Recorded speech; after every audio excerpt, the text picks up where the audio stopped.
Bonjour, je suis Caroline Lavéré, je suis chargée de mission accompagnement social des gens du voyage au département de Maine-et-Loire. Vous vous posez plein de questions sur le coronavirus. Pour y répondre, nous allons à la rencontre du docteur Vandamme au CHU d'Angers. Suivez-moi!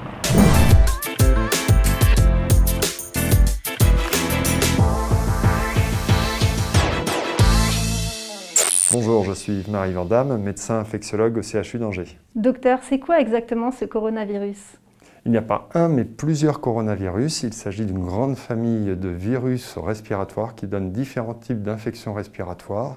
Le coronavirus Covid-19 peut donner soit une simple toux, mal à la gorge, juste le nez qui coule, un rhume habituel, ou une infection plus grave avec une vraie difficulté à respirer. Ce virus a émergé en Chine en janvier 2020. Il est passé de l'animal à l'homme et il se transmet ensuite de l'homme à l'homme par la sécrétion de salive ou alors en se serrant la main ou indirectement en touchant des surfaces. Comment puis-je m'en protéger ou protéger les autres? Le Covid-19 circule plus fortement l'hiver, notamment entre le mois d'octobre et le mois de mars. Pendant cette période, il faut être particulièrement vigilant, notamment si vous rentrez dans un espace fermé. Il faut absolument porter le masque systématiquement en dehors de votre famille proche. Si vous êtes amené à manger à plusieurs, dans une même pièce, limitez le nombre de personnes à 6, notamment dans une caravane, ce nombre peut être même inférieur à 4. Et que faire si je suis malade? Si vous êtes malade, il est important de prendre un avis auprès de votre médecin traitant. Celui-ci pourra vous recevoir ou organiser une consultation à distance avec la téléconsultation. Cela permettra d'évoquer ou non le diagnostic de Covid-19 et d'en évaluer la gravité. Un simple rhume pendant cet hiver peut tout à fait justifier un avis médical, notamment si vous avez dans votre entourage des personnes fragiles qui peuvent être à risque de formes graves. Des gens qui ont des pathologies cardiaques, de l'hypertension artérielle mal contrôlée, un surpoids ou du diabète. Si vous n'avez pas de médecin traitant, il est important d'en parler aux travailleurs sociaux sur l'aire de stationnement ou aux gestionnaires du site. Ils vous aideront à vous orienter vers un médecin ou à réaliser un prélèvement. Celui-ci est gratuit. Par ailleurs, ils vous aideront à mettre en place un isolement. L'isolement à mettre en place en attendant le rendez-vous et les résultats du test consiste à s'isoler dans une pièce seule ou une caravane seule si cela est possible. Dès que quelqu'un s'introduit dans la pièce ou si vous allez dans une pièce avec une autre personne, ne dépassez pas une durée de 15 minutes et portez systématiquement votre masque chirurgical. Des toilettes spécifiques sont aussi les bienvenues. Si ce n'est pas possible, réalisez bien un lavage des mains avant et après l'usage des toilettes. Si le test est positif, il faudra respecter cet isolement pendant une durée de 8 jours. Existe-t-il un traitement ou un vaccin?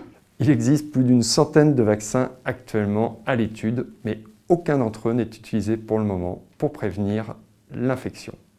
Concernant les traitements, nous n'avons pas non plus encore de traitement spécifique extrêmement efficace. Si vous avez des signes chez vous, il est important d'en diminuer l'intensité en prenant un traitement que l'on dit symptomatique. Dans ce cas, on prend du paracétamol.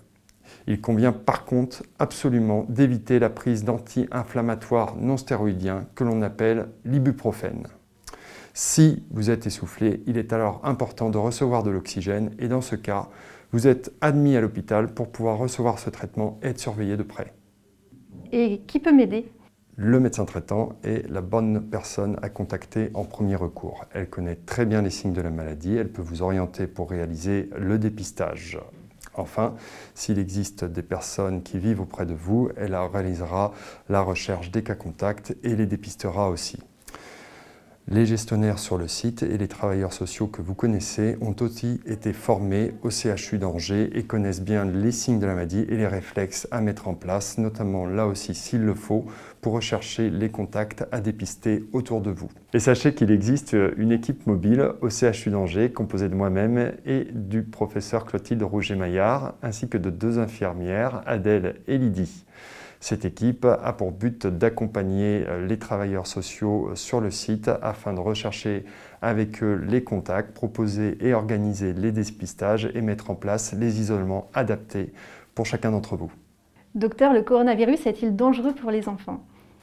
Contrairement aux autres viroses respiratoires, le Covid-19 provoque moins d'infections chez les enfants. Par ailleurs, la forme de l'infection est moins sévère chez l'enfant. Elle est même la plupart du temps asymptomatique. quand les enfants ont des symptômes, ceux-ci se limitent à des maux de gorge, au nez qui coule et à un peu de tout. Lors de la première vague, aucun enfant de moins de 15 ans n'est décédé en France. Les formes sévères chez l'enfant sont extrêmement rares. Les enfants transmettent-ils plus facilement le virus? Non, les enfants ne sont pas des super disséminateurs du Covid-19. Ils le portent même moins que les adultes. Quand une épidémie arrive dans une famille, elle arrive en général par un adulte et non par un enfant. C'est pourquoi, quand un enfant est malade et qu'il est jeune, qu'il a moins de 6 ans, on évite même de faire un prélèvement systématique, sauf s'il existe une forme grave, qu'il y a un adulte confirmé dans la famille ou qu'il existe vraiment quelqu'un de vulnérable autour de l'enfant. Vos enfants peuvent donc aller jouer avec les autres enfants dehors.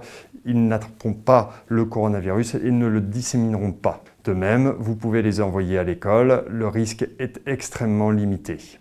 Il est très important que les enfants gardent une vie sociale et puissent continuer leur scolarité durant l'épidémie qui risque de durer encore longtemps. Puis-je continuer à consulter normalement mon médecin traitant ou mon spécialiste pendant l'épidémie? Oui, il est très important que vous continuez de voir votre médecin traitant ou votre médecin spécialiste pendant l'épidémie.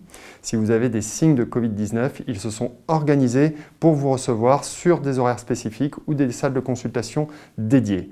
En dehors de ça, ils ont mis en place les mesures barrières pour vous recevoir en toute sécurité dans leur cabinet. Il faut bien comprendre qu'il existe des pathologies chroniques qu'il faut suivre très régulièrement, comme l'hypertension artérielle, les pathologies cardiaques, le diabète. Si celles-ci sont déréglées, elles peuvent être la cause de Covid grave. Par ailleurs, il est très important de continuer d'emmener vos enfants chez le médecin traitant pour réaliser les vaccinations du calendrier vaccinal. Est-il important de se faire vacciner contre la grippe pendant l'épidémie? En France, chaque hiver, il y a une épidémie de grippe plus ou moins importante selon les années. Jusqu'à aujourd'hui, c'est la première cause de mortalité infectieuse en France. Nous ne connaissons pas encore les effets d'une co-infection grippe-Covid sur les individus.